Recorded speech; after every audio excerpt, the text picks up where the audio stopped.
The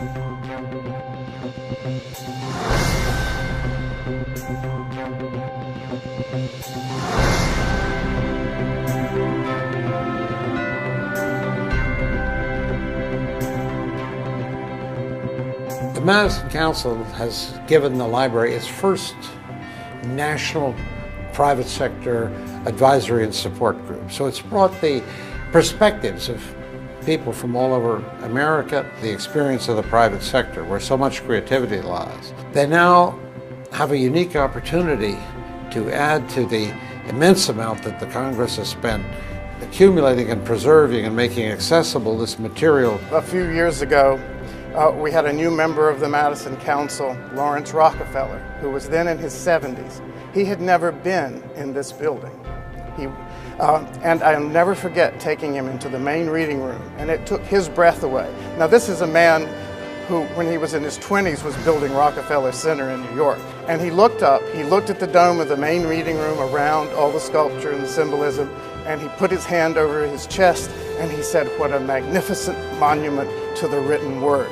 So we think this can be a very crowning achievement and experience for members of the Madison Council who've helped us so much get things out there, but also it sets an example of librarianship everywhere by providing and reminding people that libraries as places are also very important for communities and for the health and growth of our society. And that's what all of the Madison Council outreach efforts have been basically focused on, and that's where this is going to have particular impact.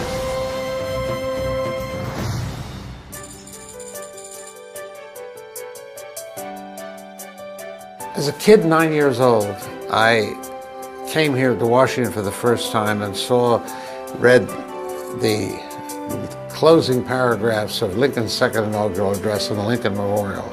Then when I actually saw the text in Lincoln's hand, I mean, that was one of the most moving moments I'd ever had, because I sort of made my hair stand on that. What I discovered when I became Librarian of Congress was these collections and these curators who could bring them to life and take me into other worlds that I hadn't known about.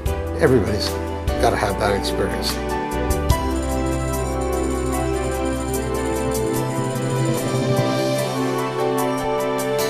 In the summer of 2007, the Capitol Visitor Center will open just across the street from the Thomas Jefferson Building. And when it opens, a tunnel will connect that center to the Library of Congress. It occurred to us that with this opening of a tunnel and a great increase in people are going to be coming to Washington to see the new Visitor Center, it'll be easier to get there, and it'll be easy to not just to see the amazing things that Americans and the rest of the world have created, but actually kind of experience it in the way it was intended to be experienced, and that is very exciting.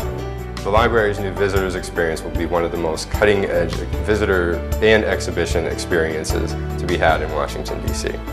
The new visitors experience will, for the first time, give the visitor an opportunity to come in and not just look at these great treasures and be inspired by them. They'll get into the process.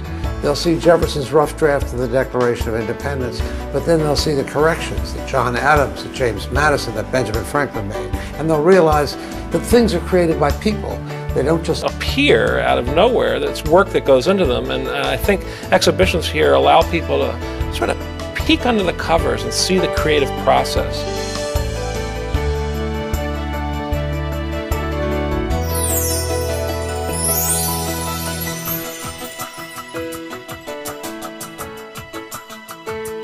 On any given day in the spring, we can have as many as 10,000 to 15,000 visitors coming into this building. And people coming directly to the library will come up the steps and enter through the main doors of the library. And this is the first time that for very deliberate public purposes, those main doors will be open. And that's where the journey begins. This building goes right to the curb in terms of what it is and how it was designed. You get a kind of passport to enter into this wonderland of discovery and knowledge. When you go in, this is deep and this is universal. It's the world's biggest supply of knowledge. It's the mint record of American creativity.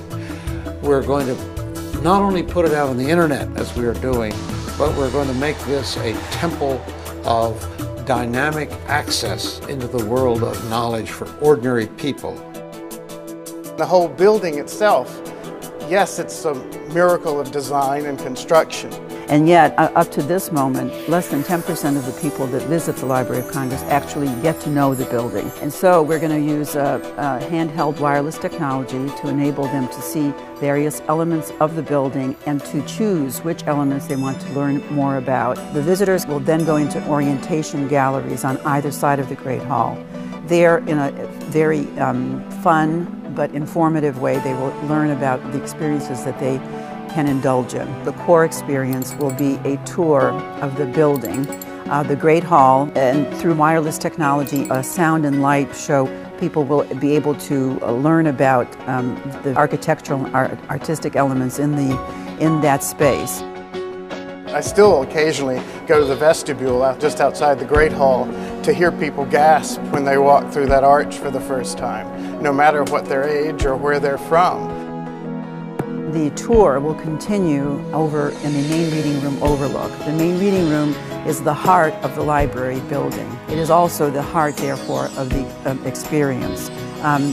People will enter and will be able to walk around for the first time ever the full perimeter of the main reading room. And as they walk around the main reading room, we're hoping to use technology in which they can call up certain elements of the design they're looking at, to turn them around virtually, and to learn about their history, their meaning, and their significance. One technology that we're most enthusiastic about using is what we call page-by-page technology. You'll be able to electronically turn the pages of these books with wonderful old prints in them. We're building in technologies that seem almost invented for the use of an institution like this. In addition to that, we will have one set of galleries devoted to the new Kislak collection. It's the story of the Americas before the Europeans arrived, covering about 1,000 years of experience. The immediate gallery beyond the World Treasures will be the Jefferson Library. His library shaped what the Library of Congress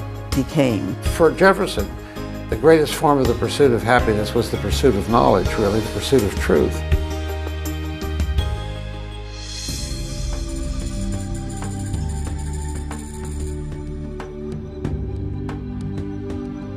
People associate libraries to be stuffy old buildings with a lot of books on the wall. The Library of Congress definitely is not one of those kinds of libraries. It's the biggest collection of practically everything. Prints and photographs, The world's greatest collection of maps, the world's greatest collection of movies. videos, recorded sound, music, manuscripts, rare books. This new visitor's experience, in many ways, exemplifies the role that the Congress has played in helping to educate the American public. So there'll be more exhibitions to reach a broader audience. But it really is one of the great public spaces in America. So one of the exciting things about this whole project is to, in a way, reintroduce this building to the American public and to visitors from all over the world. The new center is going to provide a tremendous number of educational opportunities, really for people of all generations. Kids will be able to interact with the different documents that we have here at the library, to play games, to almost touch and feel virtually the different materials that we have here at the library. Come in and discover something maybe about themselves. To go into American treasures and see the contents of Lincoln's pockets the night he died. It's a way to touch a leader like Lincoln, to have almost a personal relationship with someone like the greatest president of the United States. Or you take the Waldseemüller map, which is the first record that's based on the original Spanish and Portuguese discovery of the New World. It's the first time the word America is ever used. It's the first image of the New World. One of the components of the new Visitors Center will be a program that we're calling Knowledge Quest. And it's sort of a treasure hunt for children. It's a game-based overview which will be embedded in each of the galleries. Kids can go in and they can actually explore the items. The learning doesn't just end when you walk out the doors of the Library of Congress, but it continues on our website. Teachers can bring groups in for field trips, and then they can continue that experience and delve deeper into our materials once they get back to their classrooms. This is a vehicle that I can't imagine the creative private sector won't want to develop. There's going to be a sense of pride in your country when you come here. The documents of founding fathers that led to our democracy, the music that's influenced the world, in seeing that in composers and songwriters and performers' own hands. We think that's really going to be a magical kind of experience that will celebrate just what libraries mean to this country. And it will, again, create these lifelong learners and create lifelong users of the library.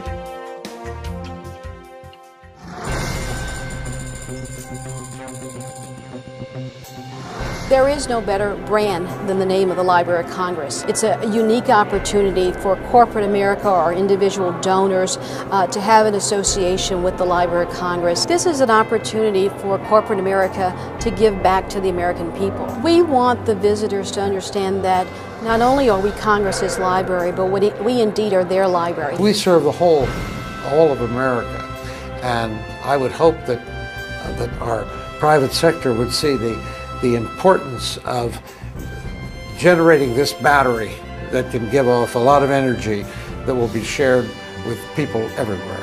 And actually what we'll be doing at that point is creating, from a very young age, lifelong patrons of the Library of Congress. One of the challenges for this project is to look at our sister institutions with what they have done and the technologies they have implemented and take a step forward above and beyond what they have done. We will continue to bring the people who have the physical experience here at the library back to the website and to continue that relationship with them for a long time. And that's our challenge. And we've got the material for it, we've got the people for it. We're going to bring it about because we owe it to the American people who supported this enormous library. It's the story of America.